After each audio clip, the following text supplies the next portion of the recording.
దేవునికి స్తోత్రాలు. మీ అందరికీ నా హృదయపూర్వక వందనాలు. Praise lord. ఈ ఉదయకాల సమయంలో దేవాది దేవుడు మనకిచ్చే వాగ్దానం, అలాగే ఒక ప్రశ్న ఏంటంటే మత్తయి సువార్త 15వ అధ్యాయం 28వ వచనం. అందుకు యేసు, అమ్మా, నీ విశ్వాసము గొప్పది, నీవు కోరినట్టే నీకు అవునుగాక అని ఆమెతో చెప్పెను. ఆ గడియలోనే ఆమె కుమార్తె స్వస్థత నొందెను. దేవునికి స్తోత్రం. హల్లెలూయా. ఈ ఉదయకాల సమయంలో దేవాది దేవుడు మనకిచ్చే వాగ్దానం ఏంటంటే, నీ విశ్వాసము గొప్పది, నీవు కోరినట్టే నీకు అవును కాక అని ఆమెతో చెప్పాడండి. మనము నమ్మితే, ఆయన పట్ల విశ్వాసం ఉంచితే, మనం ఏదైతే ఆశిస్తామో, ఏదైతే కోరుకుంటామో సమస్తాన్ని మనకు అనుగ్రహిస్తానని దేవుడు వాగ్దానం చేసి ఉన్నాడు. అలాగే మనకొక ప్రశ్న వేస్తున్నారు. ఇది ఎవరి జీవితంలో జరిగిందండి?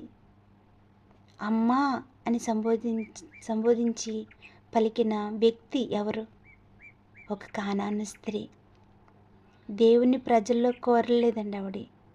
దేవుని ప్రజల్లో కాదు, ఆవిడ వేరే జాతి. ఆవిడ విశ్వాసం ఉంచింది, నమ్మకం ఉంచింది. ఆయన నా కుమార్తెను స్వస్థపరుస్తాడు, నా పట్ల ఆయన కృప చూపుతాడు, నా బిడ్డ బాగుపడుతుంది అని విశ్వాసం ఉంచిందండి. కానీ దేవుని ఎరగని ప్రజలైనా కానీ దేవుడి పట్ల విశ్వాసం ఉంచింది. ఈ ఉదయకాల సమయంలో దేవుడు నిన్ను నన్ను కూడా ఒక ప్రశ్న వేస్తున్నాడు. నీ విశ్వాసము ఎలా ఉంది? కానాను స్త్రీ వలె అటువంటి విశ్వాసం నీకుందా? లేకపోతే ఏదో అడుగుతున్నాను, జరిగితే జరుగుతుంది అని అల్ప విశ్వాసంతో నువ్వు ఉన్నావా అని ప్రశ్న వేస్తున్నాడు. కానీ ఈ ఉదయకాల సమయంలో కానాను స్త్రీ ఎటు రీతిగా యేసయ్య పట్ల విశ్వాసము కలిగి, నమ్మకము కలిగి, నా బిడ్డను స్వస్థపరిచయా అని ఆయన్ని బ్రతిమాలుకుంటూ, ఆయన కాళ్ళ వేళ పడి బ్రతిమాలుకుందండి. కానీ యేసయ్య నిర్లక్ష్యం చేసి, నా బిడ్డలకు ఇవ్వాల్సిన రొట్టె ముక్కలు నీకు ఇవ్వను అన్నప్పుడు ఆవిడ ఎంతో తగ్గింపుతో, దీన మనస్సుతో, అయ్యా, నాది కుక్కలాంటి జీవితం అయ్యా, అయ్యా, నీ బిడ్డలు పడేసిన చిన్న చిన్న రొట్టె ముక్కలన్నా తింటానయ్యా, దయతో నన్ను దాటిపోకు, నా బిడ్డని స్వస్థపరచు అని దీన మనసుతో తనకు తాను తగ్గించుకుని ఆయన సన్నిధిలో ఆయన్ని బ్రతిమాలుకున్నప్పుడు ఆయన కృప ఎక్కడికి వెళ్ళిపోలేదండి. ఆ బిడ్డతోనే ఉంది. తన బిడ్డని ఆ గడియలోనే స్వస్థపరిచాడంటండి. ఆవిడ ఎప్పుడైతే అడిగిందో అంత దీన మనసుతో ఆ బిడ్డ విశ్వాసము చూచాడు. ఒక మాట అన్నాడు, నీ కుమార్తె స్వస్థపరచబడింది, ఎల్లు అనేసి.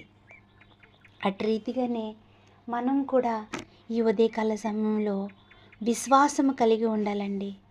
విశ్వాసం కలిగి ఆయన పట్ల మనము నమ్మకము కలిగి విశ్వాసముతో మనం అడిగితే మనకి జరగలేని పనులు, మనకి ఇవి జరగదేమో, ఇది అవ్వట్లేదు ఏంటి, ఇన్నిసార్లు మనం ప్రార్థన చేసాము, ఎందుకు అవ్వట్లేదు, ఎందుకు జరగట్లేదు అని మన నిస్సహాయస్థితిలో పడిపోకుండా విశ్వాసముతో, నమ్మకంతో నా కుటుంబంలో గొప్ప కార్యం చేస్తాడు, నా బిడ్డల పట్ల అద్భుతం చేస్తాడు, ఈ జరగలేని కార్యక్రమాలు ప్రతిదాన్ని, ఈ జరగలేని ప్రతి కార్యాలు కూడా మా జీవితం పట్ల అద్భుతంగా జరిపిస్తాడు.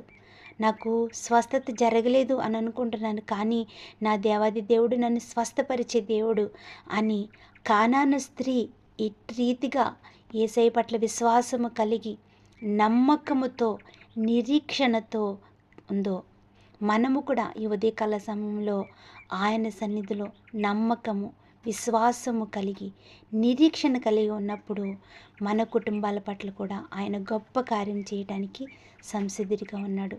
దేవుడు ఈ చిన్న కొన్ని మాటలు దేవుడు దీవించునుగాక. ఆమేన్. Praise lord.